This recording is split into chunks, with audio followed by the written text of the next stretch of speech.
एक संबंध है, और वो संबंध जानते हो किसी से बना है? ये संबंध बना है कर्ज से। ये हमारा संबंध किससे बना है? कर्ज से बना है। और कर्ज किस लिए लिया हमने? कर्ज लिया है फर्ज के लिए। हमने फर्ज अदा करना था, बेटे की शादी करनी है, बेटी की शादी करनी है, भाई की शादी करनी है, बहन की शादी करनी है, ये फर्ज था। इसलिए हमने फर्ज निभाने के लिए क्या लिया? कर्ज। और फर्ज क्या बन गया? फर्ज मर्ज बन गया। मर्ज समझते क्या होता है? मर्ज होता बीमारी। ये फर्ज मर्ज बन जाता है, और ये मर्ज मर्जी से बना। और इस मर्जी में कौन कौन शामिल हुए? हमारे माता पिता। हमारे माता पिता की मर्जी है हम शामिल हो जाएं। हमारे भाई बहन भी शामिल होते हैं। हमारे सगे संबंधी, वो भी कहते हैं शादी तो ढंग से ही करो। सगे संबंधी, हमारे मित्रगण, वो भी कहते हैं शादी तो मौज मस्ती से करो। और हमारे जाति बिरादरी के लोग, भाईचारे के लोग, वो भी कहते हैं, उनकी मर्जी भी शामिल है। माता पिता की मर्जी से, भाई बंधु की मर्जी से, सगे संबंधियों की मर्जी से, मित्रों की मर्जी से, जाति के लोगों की मर्जी से, इन सब की मर्जी ने मर्ज बना दिया। क्योंकि मर्ज क्यों बना? क्योंकि हमने फर्ज अदायगी की बात की, और फर्ज के लिए कर्ज लिया, और कर्ज लिया तो शोषक और शोषण के बीच में रिश्ता बन गया। अब इस व्यक्ति की मर्जी है, जब चाहे शोषण करे, जब चाहे जुल्म करे, जब चाहे मारपीट करे। होता या नहीं होता? और ये सारा का सारा बंधन शादी के नाम पर ही होता। जितना ज्यादा कर्ज हुआ है शादी के नाम पर हुआ है। और सबसे बड़ी बात, समाज का हर व्यक्ति इस दौर से गुजरता है। जिसकी शादी होती वो बेचारा हो जाता है, सारे लोग मौज मस्ती करते हैं।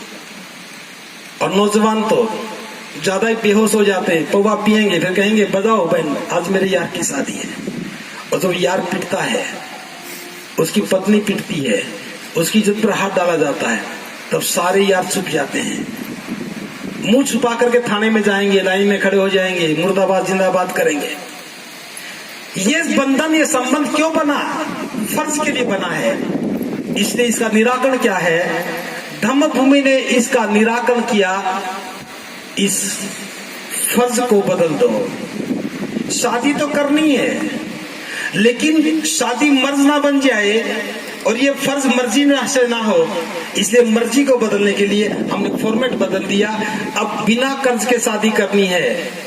अगर कोई व्यक्ति 10,000 रुपये महीने का कमाता है, उसकी शादी में 10,000 रुपये से ज्यादा खर्च नहीं होना चाहिए। बात ठीक है या नहीं है? जितना कमाया उतने में शादी कर ली। कर्ज नहीं है तो ये संबंध नहीं है, संबंध नहीं है तो फर्ज की बात, मर्ज की बात, मर्जी बात सब खत्म हो जाती है। और हम एक समाज को, एक हेल्दी समाज बना पाएंगे।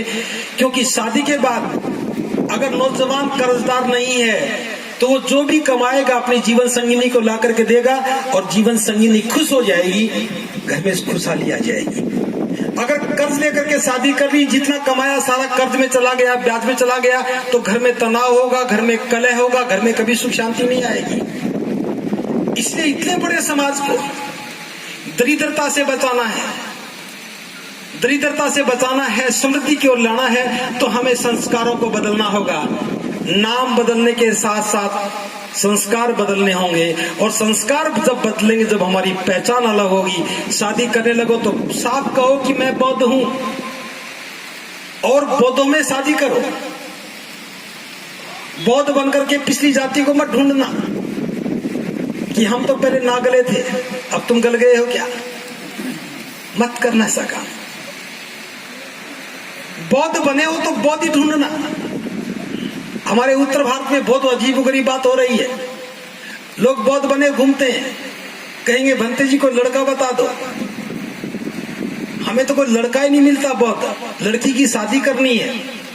और मेरे पास सैकड़ों लोग आए कि लड़का बता दो, लड़की की शादी करनी है। मैं उनसे पूछता हूं, क्या बौद्धों के घर में लड़के पैदा नहीं होते क्या? लड़की की शादी करनी हो तो खूब ढूंढेंगे कोई बौद्ध मिल जाए, और लड़के की शादी होनी हो तो चुप जाएंगे कोई बौद्ध ना मिल जाए। बौद्ध मिलेगा तो वो बौद्ध रीति से शादी की बात करेगा, तो लोग कैसे पूरा होगा। ये बीमारी महाराष्ट्र में नहीं आनी चाहिए। बौद्ध बने हो तो बौद्धों में शादी करो और बौद्ध रीति से करो। मेरे घर में बैंड आना चाहिए, मेरे घर में फेरे होने चाहिए, मांग में सिंदूर भरना चाहिए, ये कोई कंडीशन नहीं होनी चाहिए। धम्म में श्रद्धा है तो धम्म के सिद्धांत से शादी करनी होगी। अगर ये बात मन में बैठ जाए, मुझे पूरा भरोसा है अगर महाराष्ट्र के लोग इस बात को मानने लगेंगे तो महाराष्ट्र में बड़े पैमाने पर जो लोग गरीबी से जूझ रहे हैं, कर्ज से जूझ रहे हैं, शोषण से जूझ रहे हैं, उन लोगों को मुक्ति मिलेगी। और उन लोगों को मुक्ति मिलेगी तो हमारा फर्ज पूरा हो जाएगा। तो ये इस रीति से शादी करनी है, ये मैंने आपको बताया है। शादी के संस्कार बदलो। मरने के बाद चाहे दफनाओ चाहे जलाओ, लेकिन अस्थियां लेकर के गंगा में मत बहाओ, नदी में मत बहाओ। इस बात को इतना समझ लो। तथागत ने कहा कि हमारा शरीर 4 महाभूतों से बना है। एक पृथ्वी धातु से बना है, उसमें जल है, वायु है, अग्नि है, 4 ही तत्व हैं। पृथ्वी, वायु, जल, अग्नि। जब इन चारों तत्वों का संयोजन होता है तब जीवन बनता है, और जब इनका विखंडन होता तो जीवन खत्म हो जाता है। जीवन खत्म हो जाता तो हम उस देह को जला देते हैं। जब उस देह को जलाते हैं तो उसमें जो पानी है वो तो भाप बन के पानी में चला गया, उसमें जो वायु थी वो वायु में चली गई, उसमें जो अग्नि थी वो अग्नि में चली गई, और पृथ्वी धातु पृथ्वी में चली गई।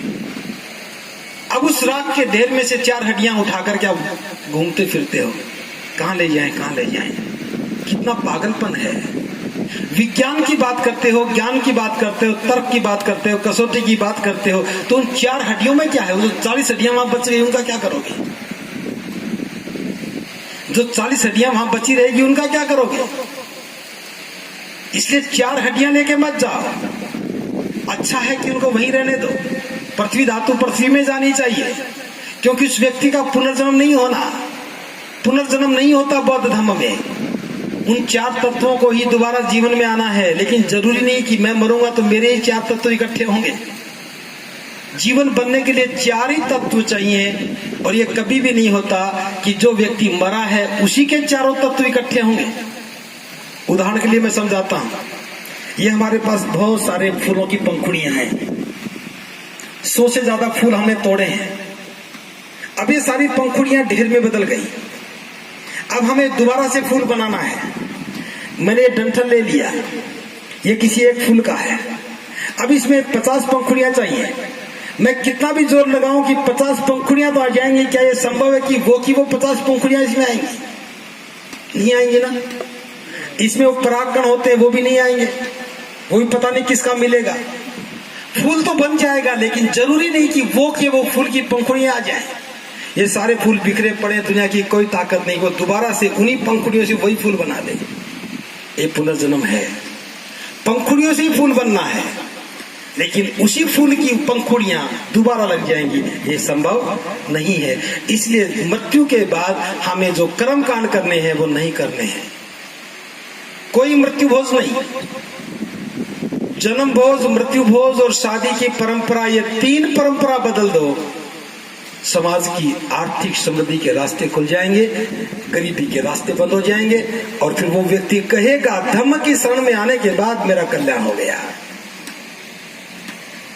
धम्म की शरण में आने के बाद मेरा कल्याण हो गया, मैं कर्ज से मुक्त हो गया। और तथागत ने कहा जो व्यक्ति कर्ज से मुक्त होता है उसे बहुत सुख मिलता है, उसे खुशी होती है कि उसे किसी का कर्ज देना नहीं है। वो अपने कमाए हुए धन का उपयोग कर पा रहा है, वो अपने कमाए गए धन से अपने मित्रों का सहयोग कर पा रहा है, वो अपने कमाए धन से अपनी इच्छाओं को पूर्ति कर पा रहा है। तो धन होने का तो बड़ा सुख है, और निर्धन होने का बड़ा दुख है। इसलिए बुद्ध की शरण में आए हो तो एक पहचान बनाओ, बौद्ध समाज का निर्माण करो, और वो बौद्ध समाज का निर्माण होने के बाद इस बात को तय करो कि बौद्धों में शादी कैसे होनी है।